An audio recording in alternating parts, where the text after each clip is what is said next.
الذي أرسله بالحق بشيرا ونذيرا وداعيا إلى الله بإذنه وسراجا منيرا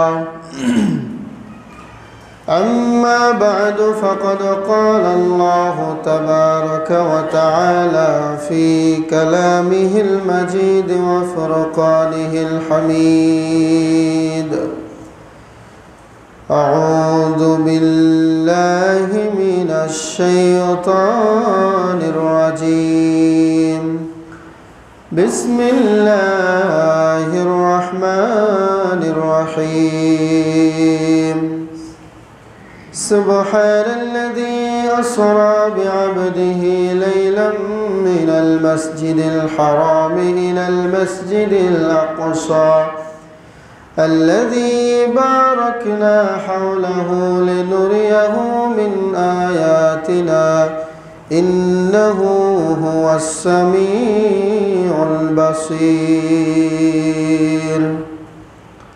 سورة بني إسرائيل. عن أبي ذر رضي الله عنه قال قلت يا رسول الله أي مسجد وضع في الأرض أول؟ قال المسجد الحرام. قلت ثم أي؟ قال المسجد الأقصى. قلت كم بينهما؟ قال 40 سنة. رواه البخاري أو كما قال عليه الصلاة والسلام. উপস্থিত মসজিদের সম্মানিত মুসল্লিয়ানে কেরাম, দোতলায় অবস্থানরত শ্রদ্ধাস্পতিনী শ্রীহাশিস মা ও ভগ্নীগণ, খুতবার শুরুতেই আমরা মহান রবের দরবারে কালিমাত শুকর আদায় করি আলহামদুলিল্লাহ। লাখো কোটি দরুদ ও সালাম নবী মুহাম্মদুর রাসূলুল্লাহ সাল্লাল্লাহু আলাইহি ওয়াসাল্লামের প্রতি। বাদাল হামদি ওয়ান নাত। আজকে আমাদের খুতবা আলোচনার বিষয়বস্তু হলো মুসলিম উম্মার নিকটে ফিলিস্তিনের মসজিদুল আকসা এত গুরুত্বপূর্ণ কেনই বা আমরা তাদের জন্য এত মিছিল, এত মানববন্ধন, এত প্রতিবাদ, তাদের স্বাধীনতার জন্য মিটিং মিছিল কেন করব? এত গুরুত্বপূর্ণ হওয়ার পেছনে কারণ কি? এই কারণগুলো আমরা আজকে শুনবো ইনশাআল্লাহ। ওমা তাওফীকি ইল্লা বিল্লাহ আলাইহি তাওয়াক্কালতু ওয়া ইলাইহি উনীব। দুঃখজনক হলো সত্য, বর্তমান সমাজের বর্তমান প্রজন্ম যারা আছে তাদের একটি বড় অংশ এই মসজিদে আকসার পরিচয়, মসজিদে আকসার মর্যাদা, মসজিদে আকসার গুরুত্ব এবং মহত্ব সম্পর্কে ন্যূনতম ধারণা রাখে না। এটা হলো আমাদের অত্যন্ত কষ্টদায়ক এবং বেদনাদায়ক একটি বাণী। আমরা আমাদের ঐতিহ্যকে ভুলে গিয়েছি। আমরা আমাদের গুরুত্ব মর্যাদা কোথায় ছিল, কোন দিকে আমরা পা বাড়াচ্ছি, কোথায় থেকে আমরা এসেছি, এগুলো আমরা ভুলে যাওয়ার কারণেই আজকে আমরা অহেতুক কথাবার্তায় লিপ্ত হয়ে আছি। আমাদের প্রথম যেই কারণটি আমি উল্লেখ করব সেটি হলো, আমরা সকলেই জানি, সবাই বলি তো আমরা, যে সর্বপ্রথম মসজিদ কোনটি বলেন তো? মসজিদে হারাম। সর্বপ্রথম দুনিয়াতে, পৃথিবীতে যে মসজিদ নির্মাণ হয়েছে, যেটা হযরত আদম আলাইহিস সালাতু ওয়াস সালাম প্রথমে নির্মাণ শুরু করেছিলেন, পরবর্তীতে ভিত্তিপ্রস্তর স্থাপন করেছিলেন ইব্রাহিম আলাইহিস সালাতু ওয়াস সালাম, যেটা আল্লাহ সূরাতুল বাকারার মধ্যে বলেছেন ওয়াইদ ইয়ারফাউ ইব্রাহিমুল কওয়াইদা মিনাল বাইতি ওয়া ইসমাঈল। তো এই মসজিদটি হলো সর্বপ্রথম। কিন্তু হাদিসের ভাষায় গুরুত্ব বোঝাতে গিয়ে আমি আপনাদেরকে বলবো, বিশ্বের দ্বিতীয় প্রাচীনতম মসজিদ হলো মসজিদে আকসা। বলেন সুবহানাল্লাহ। তার মানে মসজিদে হারামের পরেই যেই মসজিদটি পৃথিবীতে স্থাপিত হয়েছে, এই মসজিদের আগে দ্বিতীয় কোনো মসজিদ ছিল না। একমাত্র একটি মসজিদ পৃথিবীর মানচিত্রে ছিল, ওই মসজিদটি হলো মসজিদে হারাম। এর পরেই যে মসজিদটি আল্লাহ দুনিয়াতে স্থাপিত করেছেন তার নবীর মাধ্যমে, সেই মসজিদ হলো মসজিদে আকসা। বলেন সুবহানাল্লাহ।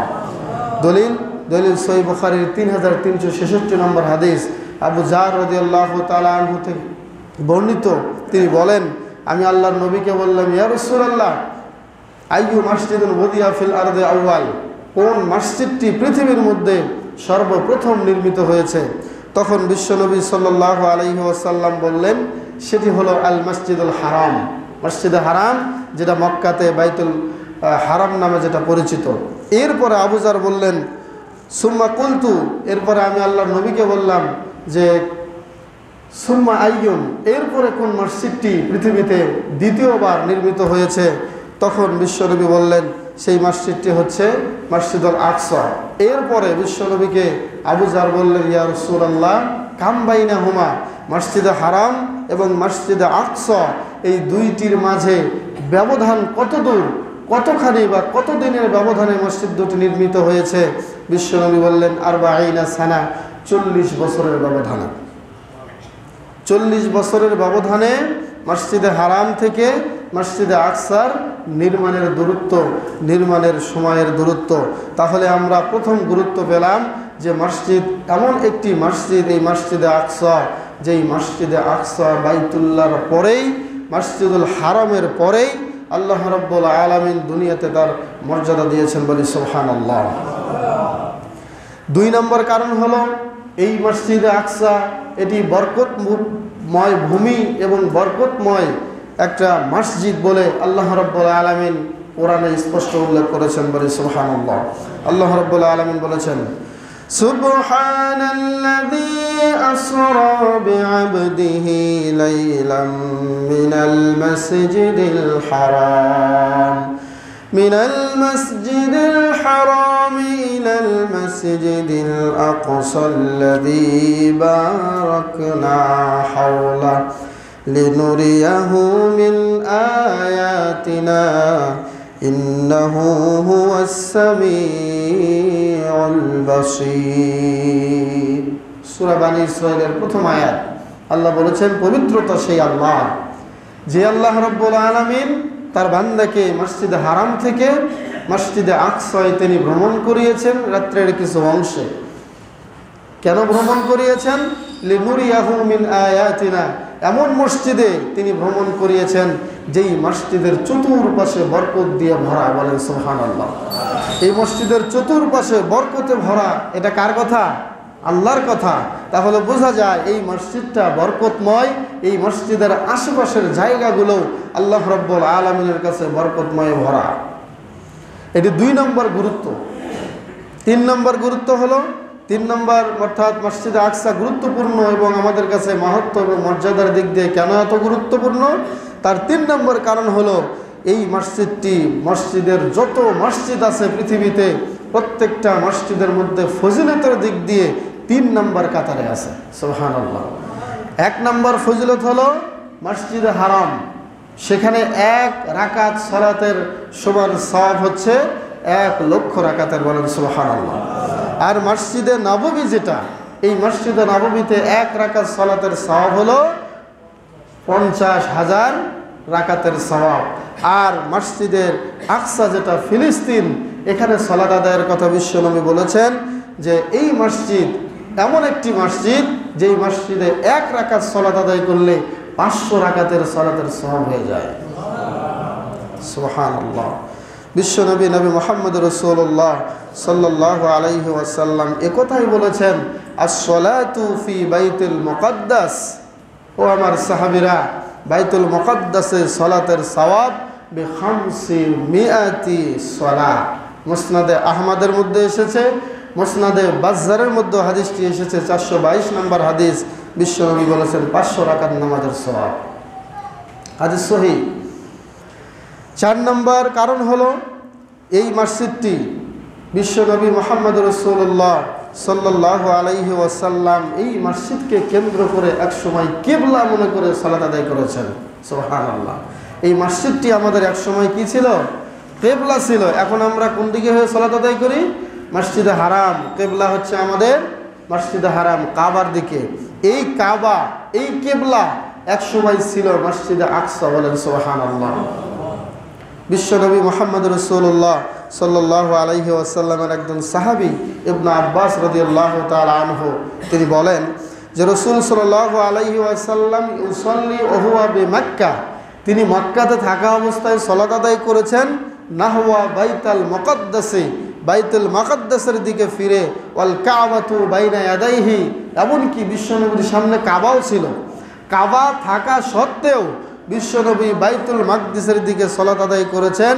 যখন তিনি মদিনাতে হিজরত করেছেন, মদিনায় হিজরত করার পরেও তিনি 17 শাহরান, 16 থেকে 17 মাস তিনি এই মসজিদুল আকসার দিকে ফিরে সালাত আদায় করেছেন, সুবহানাল্লাহ। তাহলে সুম্মা সুরিফা ইলাল কাবা, বিশ্বনবী বলেছেন এরপরে কাবাটাকে পরিবর্তন করে, কিবলা পরিবর্তন করে কাবার দিকে করে দেওয়া হয়েছে, মসজিদে হারামের দিকে করে দেওয়া হয়েছে। তাহলে চিন্তা করেন, আল্লাহ যদি আজও আমাদের জন্য এই ফিলিস্তিনের আকসাটাই কেবলা রাখতো, আল্লাহ এটা রাখতে পারতো কি পারতো না? পারতো। তাহলে এই জিনিসটা, এই মসজিদটা আমাদের কাছে গুরুত্ব বহন করে নাকি করে না? তাহলে মসজিদ এমন একটা জায়গায়, এই ফিলিস্তিনের এই মসজিদুল আকসা, এটা আল্লাহ রাব্বুল আলামিন এক সময় আমাদের জন্য কেবলা হিসেবে নির্ধারণ করেছিলেন। সুবহানাল্লাহ। এটি গেল 4 নম্বর গুরুত্ব। 5 নম্বর একটা গুরুত্ব হলো, এই মসজিদটি হচ্ছে একটা ফজিলতপূর্ণ মসজিদ। কারণ এই মসজিদটা এমন একটা মসজিদ, যেই মসজিদকে কেন্দ্র করে সফর করা বৈধ আছে। সুবহানাল্লাহ। বিশ্বনবী বলেন, শোনো, লা তুশাদ্দুর রিহালু ইল্লা ইলা সালাসাতি মাসাজিদ। ও আমার সাহাবীরা, 3টি মসজিদ ছাড়া আর কোনো মসজিদে বিভিন্ন অর্থাৎ বেশি সওয়াবের আশায় সফর করা যাবে না। আপনি যখন বাইতুল মুকাররমে জোহরের সালাত আদায় করবেন, সেখানেও 27 গুণ সওয়াব। আপনি যদি একটা উত্তরপাড়া মসজিদেও জোহরের সালাত আদায় করেন, সালাতের সওয়াব হলো ওই 27 গুণই সওয়াব। বিশ্বের যত মসজিদ আছে, আপনি শুধু বাংলাদেশ নয়, মক্কাতে, সৌদি আরবে, মক্কা মুকাররমার বাহিরে যত মসজিদ আছে, মদিনা মুনাওয়ারার বাহিরে যত মসজিদ আছে, ফিলিস্তিনের মসজিদুল আকসার বাহিরে যত মসজিদ আছে, প্রত্যেকটা মসজিদের মধ্যে সালাত আদায় করলে 27 গুণের বেশি জামাতের সাথে কোনো সওয়াব পাওয়া যাবে না। বিশ্বনবী এই কথাই বলেছেন। একমাত্র 3টি মসজিদের জন্য, ওই 3টি মসজিদের মধ্যে সালাত আদায়ের উদ্দেশ্যে সফর করা যাবে। আর ওই 3টি মসজিদের মধ্যে সালাত আদায় করলে আল্লাহ রাব্বুল আলামিনের কাছে ওই সালাতের ফজিলত অন্য মসজিদের সমান হবে না। সুবহানাল্লাহ। 3টি মসজিদের ব্যাপারে বিশ্বনবী বলেছেন, তোমরা এই 3টি মসজিদে সালাত আদায়ের উদ্দেশ্যে সফর করতে পারো। 1 নম্বর মসজিদ হলো আল মসজিদুল হারাম। মসজিদে হারামের জন্য তোমরা সফর করতে পারো। ওয়াল মসজিদুন নববী, মদিনায় অবস্থিত মসজিদে নববীর উদ্দেশ্যে তোমরা সফর করতে পারো। 3 নম্বর হলো ওয়া মসজিদুল আকসা, ওই মসজিদে আকসার জন্য পারলে তোমরা সফরে বের হতে পারো। হাদিসটি ইমাম বুখারী বর্ণনা করেছেন, 1199 নম্বর হাদিস। আমার ভাইরা, আমি আপনাদেরকে যেটা বোঝাতে যাচ্ছিলাম, 4 নম্বর গুরুত্ব বহন করে এই জন্য, এই মসজিদ এমন একটা মসজিদ, যেই মসজিদের উদ্দেশ্যে সফর করা যায়। বিশ্বের 3য় ফজিলতপূর্ণ মসজিদ হলো মসজিদে আকসা। বলেন সুবহানাল্লাহ। 5 নম্বরে একটা ফজিলত হলো, এই মসজিদটি হলো মুসলিম জাতির এক সময়ের কেবলা। এটা বলে ফেলছি। আরেকটি ফজিলত হচ্ছে, এই মসজিদটি এমন একটা মসজিদ, যেই মসজিদে আল্লাহর নবীর ইসরা মেরাজের স্মৃতি বিজড়িত একটা মসজিদ। এই মসজিদ থেকেই মেরাজ শুরু হয়েছিল। এই মসজিদ থেকে যাবার পরেই আল্লাহর নবীকে 50 ওয়াক্ত সালাত উপহার দেওয়া হয়েছিল। এই মসজিদ থেকেই সফরের কারণে, মেরাজের কারণে আমরা 5 ওয়াক্ত সালাত উপহার পেয়েছি। বলেন সুবহানাল্লাহ। বিশ্বনবী মুহাম্মদ রাসূলুল্লাহ সাল্লাল্লাহু আলাইহি ওয়াসাল্লাম তিনি বলেছেন, তিনি মেরাজের এবং ইসরার ঘটনা বর্ণনা করতে গিয়ে তিনি বলেছেন, হাদিসটি সুনানে নাসাইতে এসেছে, 449 নম্বর হাদিস। বিশ্বনবী বলেছেন, আমি মসজিদে আকসায় প্রবেশ করলাম, করে দেখি ইব্রাহিম আলাইহিস সালাতু ওয়াস সালাম ইউসাল্লি কায়মান, তিনি দাঁড়িয়ে সালাত আদায় করতেছেন। আমি নবী ঢুকে দেখি, ইব্রাহিম নবীকে দেখলাম তিনিও সালাতে দাঁড়িয়ে আছেন। সাথে আরেকজন নবীকে দেখলাম, ঈসা আলাইহিস সালাতু ওয়াস সালামকেও দেখলাম নামাজে দাঁড়িয়ে আছেন। এবং পাশাপাশি এই মূসা আলাইহিস সালাতু ওয়াস সালাম, ওনাকেও দেখলাম, উনিও সালাতে দাঁড়িয়ে আছেন। তিনি বিশ্বনবী এই 3 জন নবীর কথা সরাসরি হাদিসে বলেছেন। পাশাপাশি তিনি কিছু ব্যক্তির সাথে এই নবীদের চেহারার আকৃতি মিলিয়ে দিয়েছেন, যে আমি দেখলাম ওই লোকটির মতো মূসা, ওই লোকটির মতো ঈসা, ওই মানুষটির আমার ওই সাহাবীর মতো ইব্রাহিমের চেহারা, এরকম তিনি উল্লেখ করেছেন। বলেন সুবহানাল্লাহ। তাহলে বিশ্বনবী মেরাজের এবং ইসরার ঘটনা বর্ণনা করতে গিয়ে তিনি বললেন এভাবে, আমি যখন ঢুকলাম সাথে সাথে জিবরাইল আলাইহিস সালাতু ওয়াস সালাম আমার সাথে দাঁড়ানো।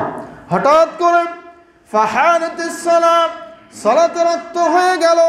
সালাতের ইমামতি কে করবে? বিশ্বনবী বললেন ফাআমামতুহুমুস সালাহ।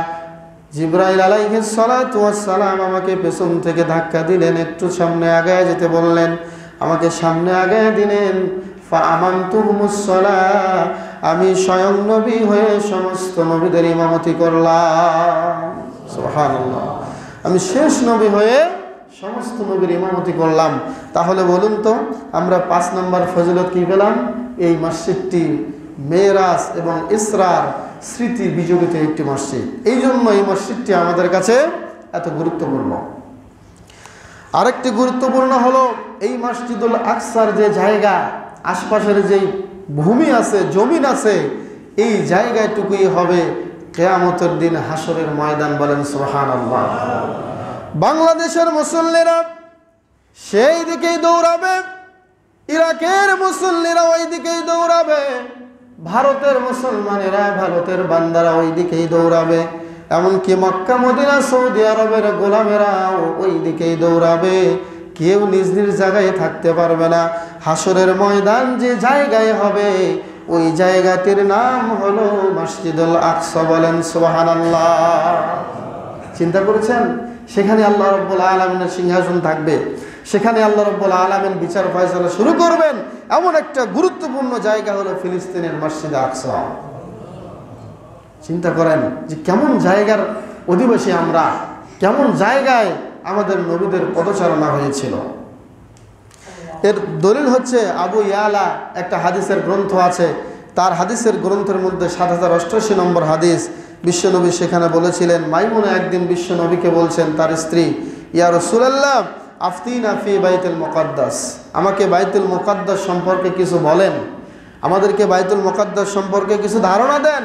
বিশ্বনবী বললেন, শোনো আমার মাইমুনা, হে মাইমুনা, মসজিদুল আকসা এমন একটা জায়গা, এই মসজিদে আকসা হলো হুয়া আরদুল মাহশার, মসজিদে আকসা হলো হাসরের ময়দান হবে। বলেন সুবহানাল্লাহ। ওয়া আরদুল মানশার, এখানে সবাই একত্রিত হবে। অতএব মাইমুনা শুনে নাও, ওয়াতুহু ফাসাল্লু ফিহি, তোমাদের সাধ্য হলে তোমরা মসজিদে আকসায় যেও, মসজিদে আকসায় গিয়ে তোমরা সালাত আদায় করো। ফিলিস্তিনে বিশ্বনবী যেতে বলেছেন, তোমাদের সাধ্য হলে ফিলিস্তিনে যাও, যে সেই মসজিদে সালাত আদায় করে এসো। সুবহানাল্লাহ। বিশ্বের পৃথিবী থেকে, বিভিন্ন রাষ্ট্র থেকে এখনো হাজারো মুসল্লি যায় শুধুমাত্র এই মসজিদে 2 রাকাত সালাত আদায়ের জন্য। সুবহানাল্লাহ। এটা বিশ্বনবীর আদেশ, যাদের সাধ্য হয় তোমরা যে এই মসজিদে 2 রাকাত সালাত আদায় করো। অনেকে যেরকম ইচ্ছা করেন যে মিয়া সাহেবের বাড়িতে গিয়ে 2 রাকাত সালাত আদায় করবো, হয় না এরকম? ঈদের দিনেও যায় অনেকে, জুমার দিনেও যায়, অনেকে মনে করে পাঁচটুকি মাদ্রাসায় সুন্দর একটা মসজিদ হয়েছে, সেখানে একটু যাব, যে 2 রাকাত একদিন জুমার সালাত আদায় করে আসবো, বা যে কোনো 4 রাকাত জামাতের সাথে সালাত আদায় করে আসলাম। অনেকে হয়তো বা মনে করে বাইতুল মুকাররমে একদিন যাব, কিন্তু এইসব মসজিদে সালাত আদায় করে এক চুল পরিমাণ সওয়াবের কোনো কম বেশি হবে না। একমাত্র ফিলিস্তিনের মসজিদে আকসায় গিয়ে যদি কেউ সালাত আদায় করে, সেই ক্ষেত্রে বিশ্বনবী বলেছেন 500 রাকাত নামাজের সওয়াব হয়ে যাবে। আমি যেটা বলতে চাইলাম সেটা হলো আগ্রহ, ভক্তি ভরে, শ্রদ্ধার সাথে আমরা যে জায়গাগুলোকে স্মরণ করি, তার মধ্যে অন্যতম একটি জায়গা হলো মসজিদে আকসা। সুবহানাল্লাহ। এটা গেল 6 নম্বর গুরুত্বপূর্ণ হওয়ার 6 নম্বর কারণ। 7 নম্বর আরেকটি কারণ হলো এই মসজিদে যারা জিয়ারত করতে যাবে, মনে করেন যে আমরা যারা কবর জিয়ারত করি না, বাবা মায়ে শুয়ে আছেন কবরে, ভাই ব্রাদার, দাদা দাদি কবরে শুয়ে আছে, এটা আমাদের দায়িত্ব কবর জিয়ারত করা, কবরকে দেখতে যাওয়া, সেখানে গিয়ে তাদের জন্য দোয়া করা। ঠিক তেমনই মসজিদে আকসাকে কেউ যদি দেখতে যায়, কেউ যদি জিয়ারত করে, তাদের জন্য বিশ্বনবী নবী মুহাম্মদ রাসূলুল্লাহ সাল্লাল্লাহু আলাইহি ওয়াসাল্লাম একটা সুন্দর ফজিলতের কথা বলে গিয়েছেন। বলেন সুবহানাল্লাহ। তিনি বলেছেন, শোনো ও আমার সাহাবীরা, এই মসজিদে আকসা এমন একটি জায়গা, লাম্মা ফারাগা সুলাইমান ইবনে দাউদ মিন বিনাই মসজিদিল আকসা, যখন সুলাইমান আলাইহিস সালাতু ওয়াস সালাম, দাউদ আলাইহিস সালাতু ওয়াস সালামের সন্তান সুলাইমান নবী, সুলাইমান আলাইহিস সালাতু ওয়াস সালাম পয়গম্বর, যখন মসজিদে আকসা নির্মাণ করা শেষ করলেন, মসজিদে আকসা যখন একেবারেই পরিপূর্ণভাবে নির্মাণ করা শেষ করলেন, সাআলাল্লাহ সালাসান, আল্লাহর কাছে তিনটি জিনিস সুলাইমান চাইলেন। কয়টি জিনিস? তিনটি জিনিস চাইলেন। এক নম্বরে আল্লাহর কাছে চাইলেন, আল্লাহ হুকমান ইউসাদিফুল হুকমাহু, আমি এমন হুকুম, এমন বিচার ফয়সালা করি, এমন বিচার ফয়সালা যেন আর কেউ করতে না পারে, এই বিচার ফয়সালাটা যেন আমারটাই উত্তম হয়। তাই হয়েছে, সুলাইমান আলাইহিস সালাতু ওয়াস সালাম কি আল্লাহ এটা দান করেছেন। আজও বিশ্বের মধ্যে যত নবী এসেছেন, যত বিচারক বিচার করেন, কেউ সুলাইমান নবীর মতো এত সুন্দর ফয়সালা দিতে পারে না। স্বয়ং আল্লাহ রাব্বুল আলামিন তার সাথে স্বয়ং জিন জাতি পর্যন্ত তার ইতাআত করত, তার আনুগত্য করত। এই জিন জাতি পর্যন্ত যা বলতো সুলাইমান নবী তা শুনতে পারত, এবং সুলাইমান নবী জিন জাতিকে পর্যন্ত, জিন জাতিকে দিয়ে এই মসজিদে আকসার কাজ করিয়েছেন। বলেন সুবহানাল্লাহ। বিভিন্ন গোষ্ঠীকে নিয়ে তিনি মসজিদে আকসার কাজ করেছিলেন।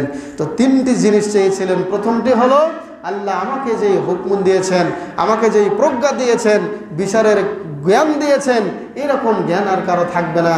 দ্বিতীয়ত বিশ্বনবী বললেন, তিনি আরেকটি আল্লাহর কাছে চেয়েছেন, ওয়া মুলকান লা ইয়ামবাগি লিআহাদিন মিন বা'দিহি, তিনি এমন রাজত্ব চেয়েছিলেন আল্লাহর কাছে, তারপরে যেন এমন রাজত্ব কেউ না পায়।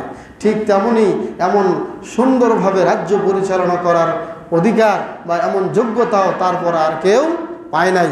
3 নম্বরে তিনি বলে গিয়েছেন আল্লাহর কাছে, আল্লাহ আমি যে মসজিদে আকসা নির্মাণ করলাম তোমার দয়ায়, তোমার ক্ষমতায়, ও আল্লাহ ইয়াতি হাদাল মসজিদা আহাদুন, যে কেউ এই মসজিদে আসবে, লা ইউরিদু ইল্লা সলাতা ফিহি, একমাত্র এক উদ্দেশ্যে এই সালাত মানে এই মসজিদে আসবে, সেটি হচ্ছে সালাত আদায়ের জন্য। হে আল্লাহ, ইল্লা খরাজা মিন যুনুবিহি কায়াউমি ওয়ালাদাতহু উম্মুহু, সুনানে নাসাইয়ের মধ্যে এসেছে, সুলাইমান নবী আল্লাহকে বলেছিলেন যে আল্লাহ যারা এই মসজিদে সালাত আদায়ের জন্য আসবে, ঠিক তারা যেন ওই দিনের মতো নিষ্পাপ হয়ে যায় যেই দিন তার মা তাকে দুনিয়াতে জন্ম দিয়েছিল। সুবহানাল্লাহ। চিন্তা করেছেন, মা যেমন দুনিয়াতে একটা শিশু জন্ম দেওয়ার পরে ওই শিশুর আমলনামায় যেমন কোনো গুনাহ থাকে না, ঠিক যারা এই মসজিদে আকসা যারা জিয়ারত করতে আসবে, সালাত আদায় করতে আসবে, আল্লাহ তুমি তাদেরকে নিষ্পাপ বানায়া দিও। সুবহানাল্লাহ। সুলাইমান নবী আল্লাহর কাছে দোয়া করেছিল। সম্মানিত উপস্থিতি, আরেকটি ফজিলত হলো গুরুত্বপূর্ণ বহন করে এই জন্য, সেটি হলো এই মসজিদে আকসা আমাদের জন্য এমন মসজিদ, যারা এই মসজিদে আকসায় খেদমত করার জন্য অংশগ্রহণ করবে, খেদমত করার জন্য এই ইচ্ছা পোষণ করবে, তাদের ব্যাপারেও বিশ্বনবী অত্যন্ত গুরুত্বপূর্ণ একটা কথা বলে গিয়েছেন। সেটি কি? সেটি হলো বিশ্বনবী বলেছেন, আমরা অনেকেই হয়তোবা জানি, অনেকে জানি না, ওমর রাদিয়াল্লাহু তাআলা আনহু কিন্তু এই মসজিদে আকসা, ফিলিস্তিনের মসজিদে আকসা কিন্তু প্রথম বিজয় করেছিলেন। জানেন আপনারা? প্রথমে এটা ইহুদিদের কবলে ছিল, এই ওমর রাদিয়াল্লাহু তাআলা আনহু এটাকে বিজয় করেছিলেন, এবং তিনি নবী হওয়া সত্ত্বেও মসজিদে আকসা তিনি ঝাড়ু দিয়েছেন। বলেন সুবহানাল্লাহ। তাহলে নিজে মুসা আলাইহিস সালাতু ওয়াস সালামও এই মসজিদের খেদমত করে গিয়েছেন।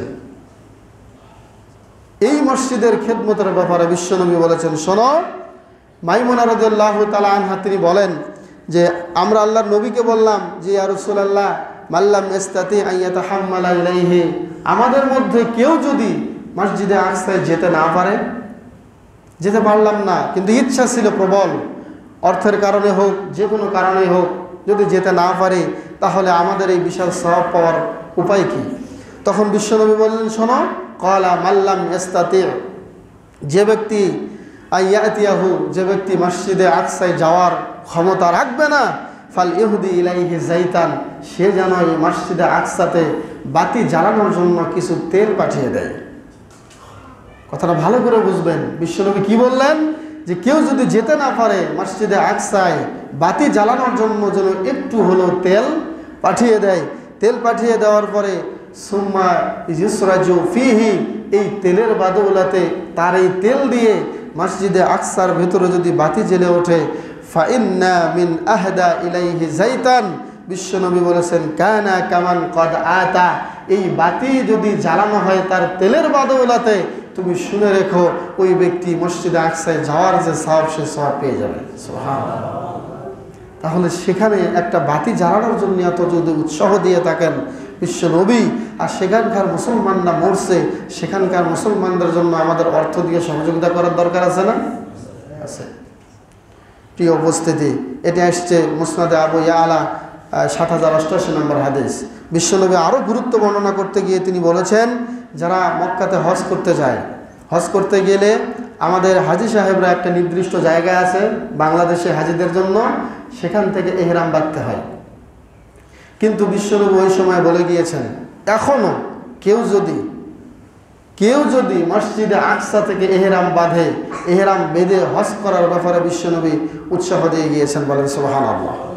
হজ করতে যাবে ফিলিস্তিন থেকে প্রায় সৌদি আরবের রাস্তা প্রায় ২৫০ থেকে ৩০০ কিলোমিটারের রাস্তা।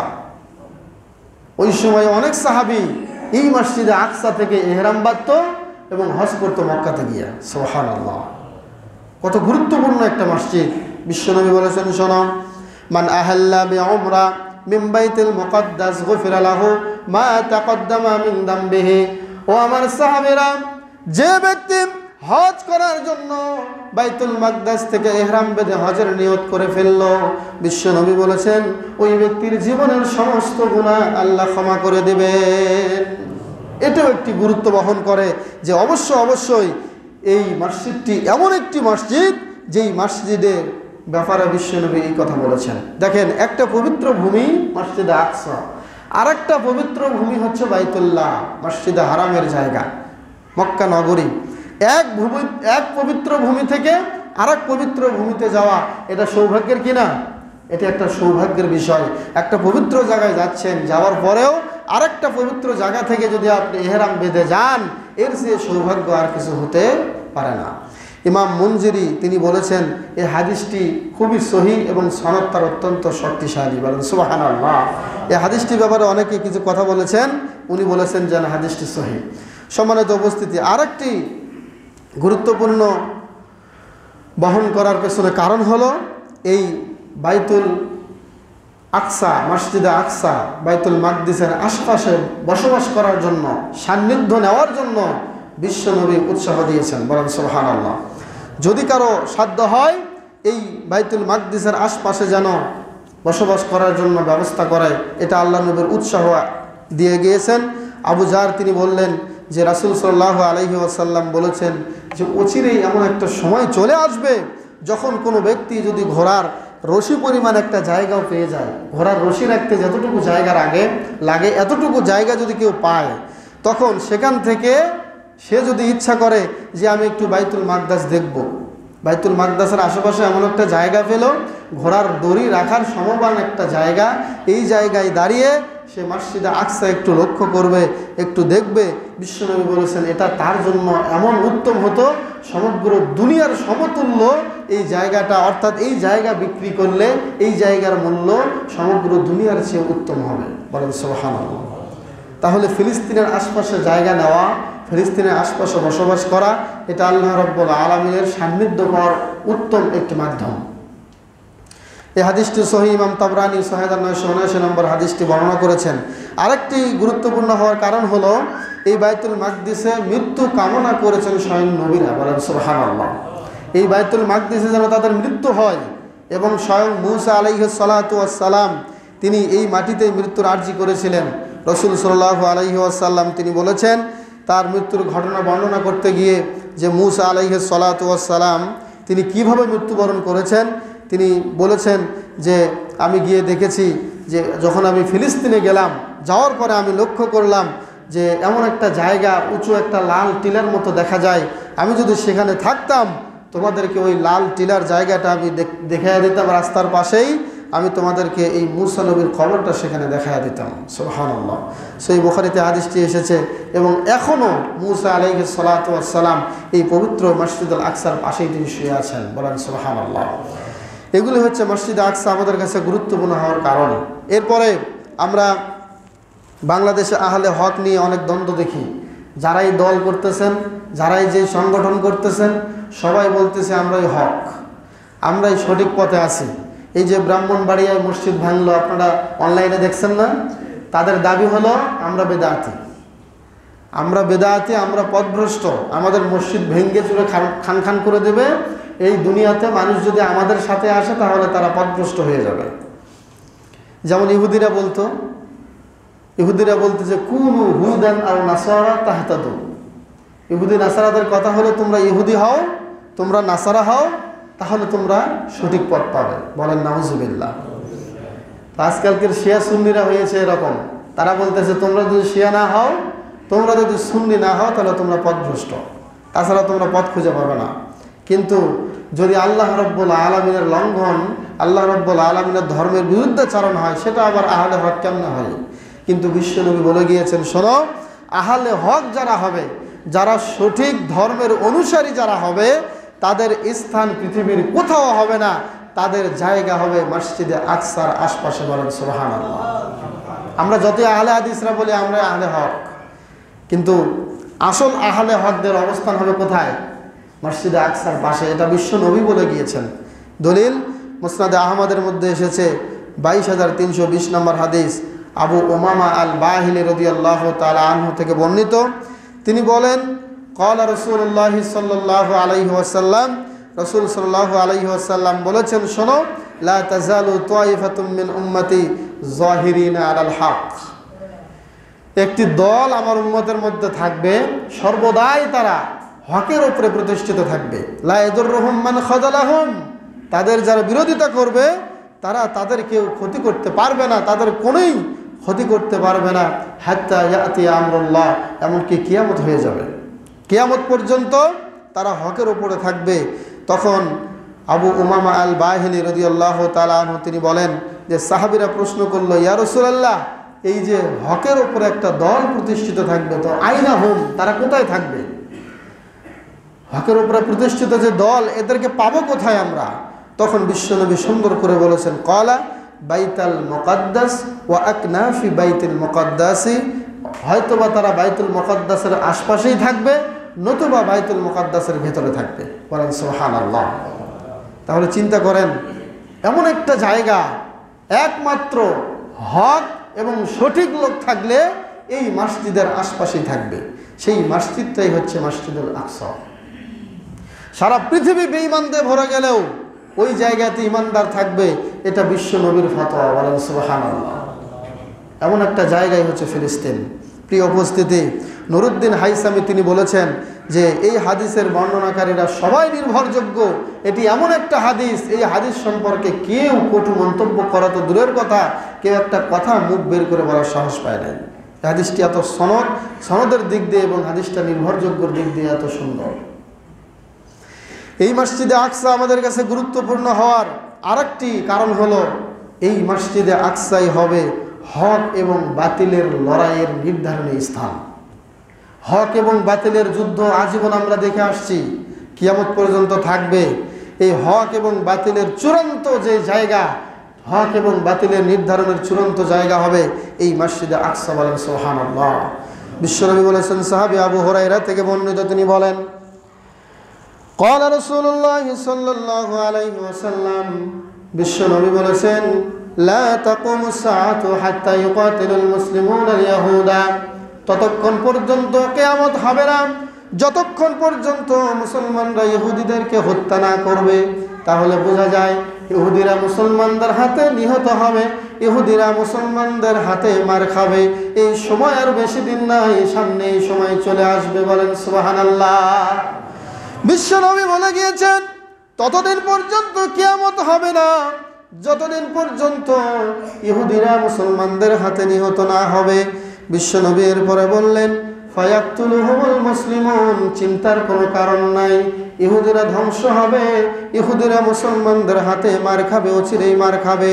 বিশ্বনবী বললেন হাত্তা ইয়াখতাবিউল ইয়াহুদিয়্যু মিন ওয়ারাইল হাজারি ওয়াশ শাজার, যখনই মুসলমানরা ইহুদিদেরকে হত্যার জন্য তলোয়ার নিয়ে সামনে আগাবে, তখনই তারা দুইটি জিনিসের পাশে গিয়ে দাঁড়াবে, একটি হলো গাছ আর একটি হলো পাথর। তারা হাজার এবং সাজারের আড়ালে গিয়ে দাঁড়াবে। বিশ্বনবী বললেন যখন পাথরের পাশে এবং গাছের পাশে গিয়ে লুকাবে, ফায়াকুলুল হাজারু ওয়াশ শাজার, গাছ এবং পাথর সেদিন কথা বলবে, ইয়া মুসলিম ইয়া আব্দুল্লাহ, হে মুসলমান ভাই, হে আল্লাহর বান্দা শুনে নাও, হাদা ইয়াহুদিয়ুন খালফি, এই যে ইহুদি আমার পাশে লুকিয়ে আছে, আমার পেছনে দেখো ইহুদি লুকিয়ে আছে, ফাতাআলা ফাকতুলহু, এসো এসো তাকে ধরো, তাকে হত্যা করে ফেলো, এসো এসো তাকে ধরো, তাকে হত্যা করে ফেলো। এইভাবে গাছও বলবে, এইভাবে পাথরগুলোও বলবে। বলেন সুবহানাল্লাহ। তাদের মুখের কথা একটাই হবে, হে মুসলিম ভাই, হে আল্লাহর বান্দা, আসেন আমার পেছনে লুকিয়ে আছে। গাছও বলবে, পাথরও বলবে, তাকে হত্যা করো। কিন্তু একটা গাছ থাকবে, সেই গাছটির নাম হচ্ছে গরকদ। ইল্লাল গরকদ, গরকদ নামে একটা গাছ থাকবে, সে ইহুদিদেরকে লুকানোর চেষ্টা করবে কিন্তু লুকাতে পারবে না। বিশ্বনবী বলেছেন এই গাছটি এখন ইহুদিরা এত পছন্দ করে, কারণ যখনই তারা হাদিসে দেখেছে গরকদ, এই গরকদ গাছ তারা চেনে। এখন দেখবেন আমরা অনলাইনে দেখি এই মসজিদের আশেপাশে এবং ফিলিস্তিনের বিভিন্ন বিরান ভূমিতে, চারণভূমিতে তারা এই গাছ রোপণ করতেছে। তারা জানে দুনিয়ার সবার কথা মিথ্যা হলেও নবীর কথা সত্য হবে। আপনারা জানেন বিশ্বনবীর চাচা জানতো যে আমার ভাতিজা কোনোদিন মিথ্যা বলে না, এরপরে ইসলাম কবুল করে নাই, কারণ আল্লাহ তাকে হেদায়াত দিবেন না। বিশ্বনবী যা বলে গিয়েছেন এটা বাস্তবায়ন হবেই হবে ইনশাআল্লাহ। এই গরকদ গাছ তাদেরকে বাঁচাতে পারবে না, যদিও গরকদ বলবে না যে আমার পাশে ইহুদি আছে, হত্যা করো, কিন্তু বিশ্বনবী বলেছেন যতই তারা গরকদ গাছকে মহব্বত করুক, গরকদ গাছ তাদেরকে বাঁচাতে পারবে না। এটিও একটি কারণ। সম্মানিত উপস্থিতি, হাদিসটি মুসনাদে আহমদের মধ্যে এসেছে, সহিহ বুখারীতে এসেছে, সহিহ মুসলিমে এসেছে, বিশুদ্ধ হাদিস। এরপরে মসজিদে আকসা আমাদের কাছে গুরুত্বপূর্ণ হওয়ার আরেকটি কারণ হচ্ছে এই মসজিদে আকসায়, এখানে ফিলিস্তিনে আমাদের অনেক নবীর কবর আছে, যেটা আমি একটু আগে বললাম। মুসা নবী, শুধু মুসা নবী না, এখানে রয়েছে ইসহাক নবীর কবর, এখানে রয়েছে ইসহাক আলাইহিস সালাতু ওয়াস সালামের কবর, এখানে আছে ইয়াকুব নবীর সন্তানদের কবর। শুধু তাই নয়, এখানে আছে ইব্রাহিম আলাইহিস সালাতু ওয়াস সালামের কবর। বলেন সুবহানাল্লাহ। এখানে মুসা নবী, দাউদ নবী, সুলাইমান নবী, ইয়াহইয়া নবী, এখানে জাকারিয়া, ঈসা, স্বয়ং অনেক নবী তারা নিজেরাই এই জায়গাতে মৃত্যুবরণ করেছে। এই ফিলিস্তিনের ভূমিতেই তাদেরকে দাফন করা হয়েছে। বলে সুবহানাল্লাহ। এগুলো আপনারা বিভিন্ন সূরাতে পাবেন, সূরা সাদে পাবেন, সূরা নিসায় পাবেন, সূরা আম্বিয়াতে পাবেন। এই সূরাগুলোর তাফসীর করলেই, অনুবাদ করলে আপনারা বুঝতে পারবেন যে কতগুলো নবীর কবর এই ফিলিস্তিনে রয়েছে। সুবহানাল্লাহ। এটি একটি গুরুত্বপূর্ণ হওয়ার কারণ। আরেকটি গুরুত্বপূর্ণ হওয়ার কারণ হলো এই মসজিদে দাজ্জাল প্রবেশ করতে পারবে না। সহিহ মুসলিমের হাদিস, বিশুদ্ধ হাদিস, বিশ্বনবী সহিহ মুসলিমের মধ্যে হাদিসটি এসেছে, মুসনাদে আহমদের মধ্যে এসেছে 23,685 নম্বর হাদিস। বিশ্বনবী বলেছেন যে 4টি মসজিদে দাজ্জাল প্রবেশ করতে পারবে না। কয়টি মসজিদ? 4টি মসজিদ। 1 নাম্বার হলো মসজিদে হারাম, 2 নাম্বার হলো মসজিদে নববী, 3 নাম্বার হলো মসজিদে তুর। তুর পর্বতে একটা মসজিদ আছে, মসজিদে তুর, এখানেও দাজ্জাল প্রবেশ করতে পারবে না। ও মসজিদুল আকসা, 4 নাম্বার হলো মসজিদে আকসার মধ্যেও দাজ্জাল প্রবেশ করতে পারবে না। তাহলে এটাও একটা গুরুত্বপূর্ণ কারণ কিনা? এত একটা গুরুত্বপূর্ণ জায়গা যেখানে দাজ্জাল প্রবেশ করতে পারবে না। আরেকটি গুরুত্বপূর্ণ হওয়ার কারণ হলো এই ফিলিস্তিনেই অনেক নবীর আগমন ঘটেছিল।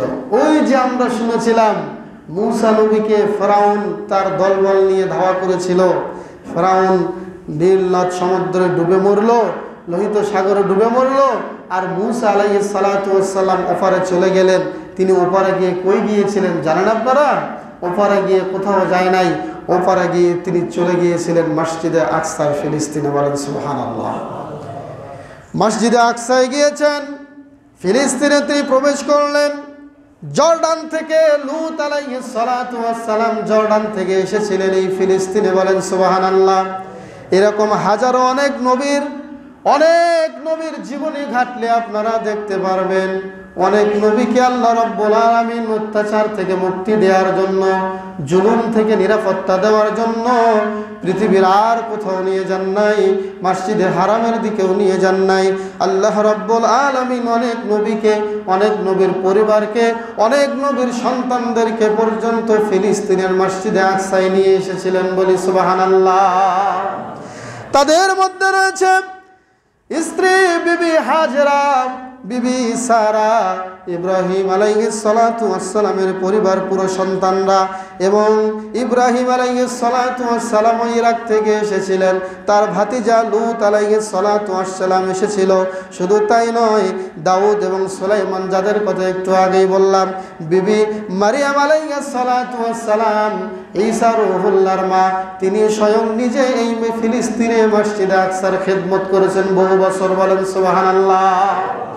এরকম মেহরাবের ভেতরে তিনি যখন যেতেন, মসজিদে আকসা যখন ঝাড়ু দিতেন, ঝাড়ু দিয়ে যখনই মেহরাবের ভেতরে যাইতেন, মেহরাবের ভেতরে যাওয়ার পরেই দেখতেন কিছু ফলমূল দেখা যায়।